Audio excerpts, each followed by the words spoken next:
Assalamualaikum warahmatullahi wabarakatuh.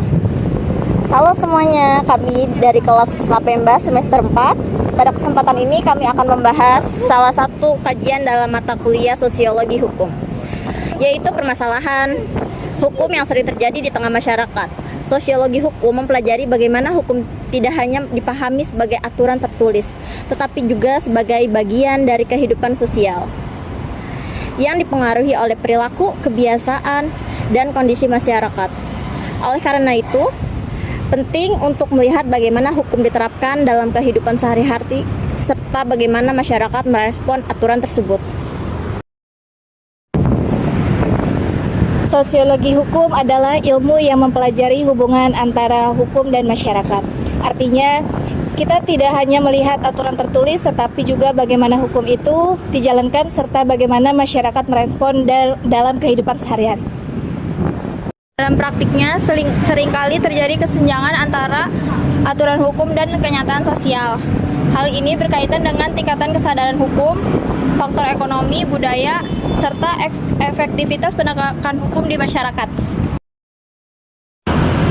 Menurut Surjana Sukanto, efektivitas hukum dipengaruhi oleh beberapa faktor, yaitu aturan hukumnya, aparat penegak hukum, sarana dan fasilitas, masyarakat, serta budaya hukum. Karena itu, suatu aturan belum tentu berjalan efektif jika faktor-faktor tersebut belum mendukung. Video ini kami akan membahas beberapa contoh permasalahan sosiologi hukum yang sering kita temui, seperti tidak memakai helm saat berkendara, merokok ketika mengendarai motor, sampah yang berserakan, fenomena ojek online dan sulitnya mencari pekerjaan, serta pedagang yang berjualan di trotoar.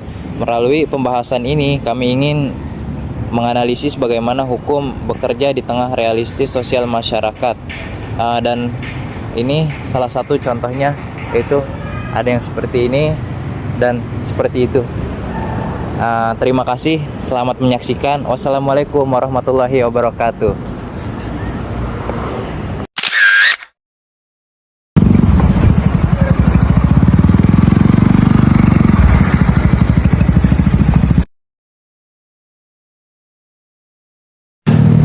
Halo Kak, boleh izin wawancara sebentar? Boleh.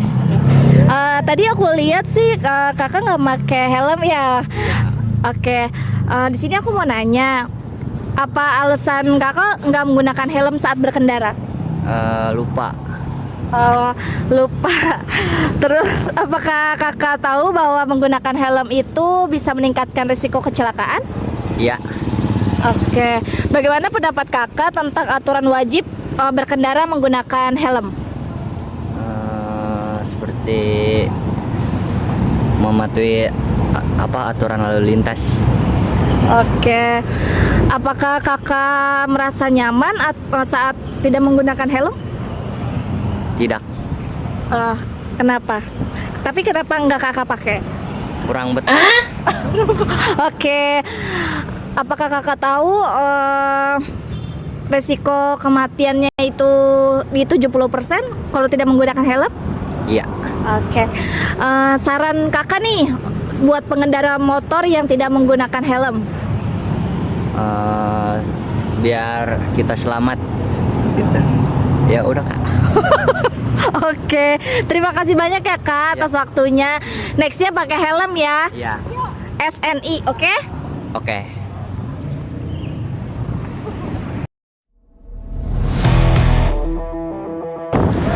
Pengendara yang tidak menggunakan helm saat berkendara berisiko tinggi mengalami kecelakaan, cedera kepala, dan kematian saat kecelakaan. Menggunakan helm dapat mengurangi risiko kematian hingga 70%. Oleh karena itu, penting bagi pengendara motor untuk selalu menggunakan helm yang sesuai dengan standar nasional Indonesia untuk melindungi diri sendiri dan orang lain.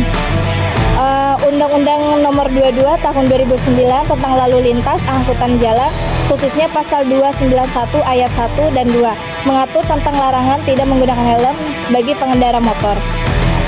Pesannya, jangan biarkan keselamatan Anda terabaikan pakai helm saat mengendari motor, bukan hanya untuk diri sendiri, tapi juga untuk keluarga dan orang-orang yang Anda cintai. Dalam perspektif sosiologi hukum, hukum dipahami tidak hanya sebagai aturan tertulis tetapi juga sebagai fenomena sosial yang hidup di masyarakat. Salah satu fenomena yang berkembang saat ini adalah meningkatnya jumlah pekerja informal seperti ojek online sebagai alternatif mata pencaharian akibat sulitnya memperoleh pekerjaan formal. Seperti Badan Pusat Statistik atau BPS mencatat para pengemudi ojek online sebagai pekerja informal di sektor transportasi. Pengemudi ojek online seringkali tidak dianggap sebagai karyawan, melainkan sebagai mitra oleh perusahaan platform. Hal ini menciptakan celah hukum dan ketenagakerjaan di mana mereka tidak mendapatkan hak-hak dasar dan jaminan sosial layaknya pekerja formal. Kali ini saya bersama pengemudi ojek dengan Bapak siapa, Pak? Setiawan. Bapak Setiawan. Bapak udah berapa lama kerja sebagai ojek online? Jalan 5 tahun. 5 tahun. Sebelumnya Bapak udah pernah kerja sebagai yang lain gitu atau di perusahaan? Di pabrik. Di pabrik. Itu kenapa Bapak memilih pekerjaan sekarang ojek Ya, online? karena faktor usia udah Faktor kerja. Oh, udah pensiun ya, Pak. Oh. Kalau sebelumnya pengalaman kerjanya itu apa Pak yang menjadi kendala selain umur? Oh, karena perusahaannya juga bangkrut juga sih. Perusahaannya bangkrut. Karena persaingan, persaingan. Kalau persaingan ya. Oke, baik. Menurut pasal 27 ayat 2 Undang-Undang Dasar tahun 1945 menyatakan bahwa setiap warga negara berhak atas pekerjaan dan penghidupan yang layak. Namun dalam praktiknya, banyak masyarakat yang mengalami kesulitan memperoleh pekerjaan tetap karena terbatasnya lapangan kerja, persyaratan pengalaman, serta faktor usia. Sebagai pengemudi ojek online, narasumber berstatus sebagai mitra, bukan karyawan tetap. Dia tidak memperoleh gaji tetap, melainkan pendapatan berdasarkan jumlah pesanan. Ojek online menjadi alternatif lapangan kerja di tengah sulitnya memperoleh pekerjaan formal. Meskipun memberikan peluang penghasilan, pekerjaan ini belum sepenuhnya memberikan kepastian dan perlindungan hukum. Oleh karena itu, diperlukan kebijakan yang lebih adaptif agar hukum dapat menjamin kesejahteraan masyarakat secara nyata. Bapak namanya siapa? Atma Wijaya. Bapak sudah berapa lama berjualan di sini? Baru 3 bulan. 3 bulan. Apakah ini pekerjaan utama Bapak? Bukan. Apa yang Bapak ketahui bahwa trotoar ini dipergunakan untuk berjalan kaki, bukan untuk jualan? Saya nggak tahu. Tidak tahu. Apa pernah ada sosialisasi dari pemerintah terkait larangan berjualan di trotoar di area sini? Ada. Pernah ada. Pernah ada. Lalu kenapa Bapak memilih berjualan di trotoar dibanding tempat lain? Kalau di sini kan nggak bayar, tempat lain bayar untuk menyambung hidup. Oh, oke. Apa Bapak pernah nggak ditawarin untuk relokasi berjualan? Dari sini sih belum. Belum pernah ada, Pak. Belum pernah ada. Lalu bagaimana kondisi ekonomi keluarga jika Bapak tidak berjualan di sini?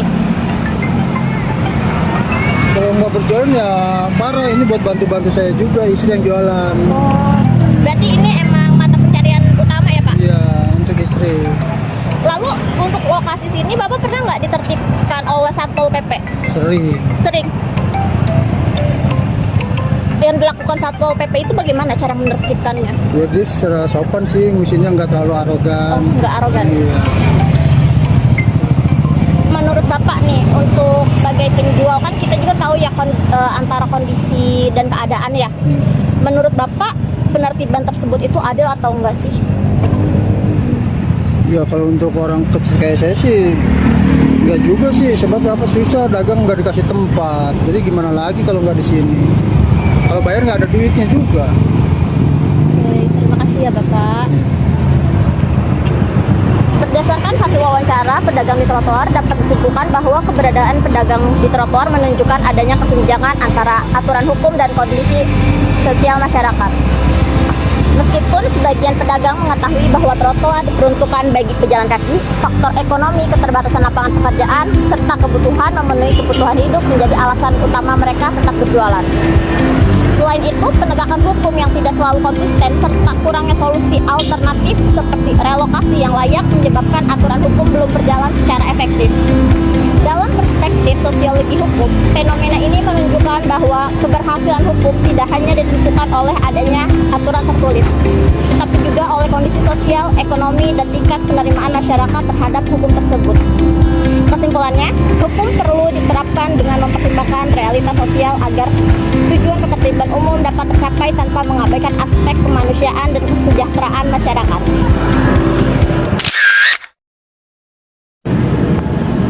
Oke Pak, jadi apakah Bapak merasa bahwa sampah-sampah ini merupakan masalah yang perlu diperhatikan lebih serius lagi? Iya, memang serius harusnya.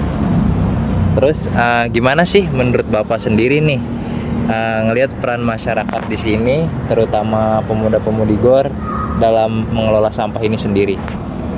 Ya betulnya sampah ini ada sekitar setiap minggu diangkut sama petugas namanya Dinas Lingkungan Hidup. Ya, Pak. Nah mungkin ini ada belum diangkut atau besok ya biasanya udah. Iya Pak. Jadi menurut Bapak nih yang terakhir, Bapak apa yang dapat dilakukan untuk meningkatkan kesadaran masyarakat tentang pentingnya mengelola sampah ini dengan benar? Dia harusnya buang sampah pada tempatnya, ya agar tidak sampah itu tidak berarakan. Kan udah disiapin oleh pihak GOR dan dinas kayak olahraga sama gitu pemuda, dari masyarakat sendiri yang harus ada sampah disiapin. Baik, terima kasih Pak sudah mau diwawancara partisipasi kami. Baik, terima kasih Pak. Ya. Jadi kesimpulan dari wawancara ini adalah bahwa sampah yang berserakan di lingkungan ini merupakan masalah yang signifikan dan seperti inilah contohnya, dan memerlukan perhatian serius dari semua pihak, baik warga sekitar, petugas kebersihan, dan tokoh masyarakat memiliki peran penting dalam pengelolaan sampah, meningkatkan kesadaran tentang pentingnya mengelola sampah dengan benar. Baik, sekian. Permisi Pak, di sini saya mau wawancara sebentar tentang Bapak berkendara sambil merokok. Apa alasan Bapak merokok saat berkendara?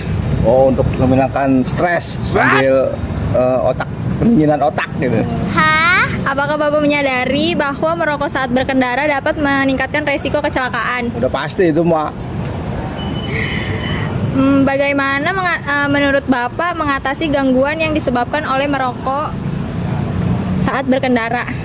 Mengatasinya ya minggir dulu lah ke pinggir gitu.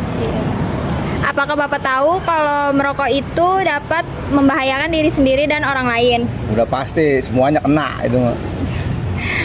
Apakah Bapak akan mempertimbangkan untuk berhenti merokok saat berkendara jika ada sanksi yang lebih berat? Oh jelas, kalau ada hukuman yang berat ya pastilah akan ditinggalkan kan gitu. Oh, ya, baik Pak, terima kasih atas wawancaranya.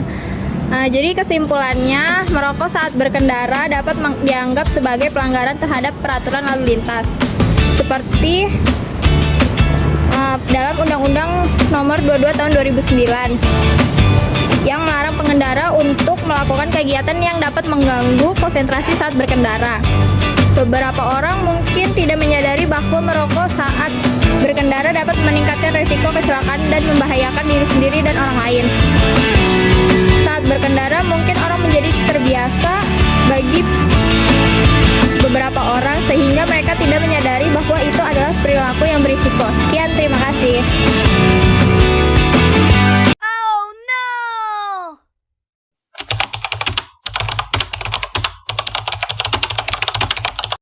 Dapat disimpulkan bahwa sosiologi adalah ilmu yang mempelajari kehidupan dan interaksi sosial dalam masyarakat. Kita dapat melihat berbagai masalah sosial secara lebih kritis dan objektif, serta mencari solusi yang tepat untuk mengungkapkan kehidupan masyarakat yang lebih baik. Demikian pembahasan kami. Terima kasih atas perhatiannya. Wassalamualaikum warahmatullahi wabarakatuh.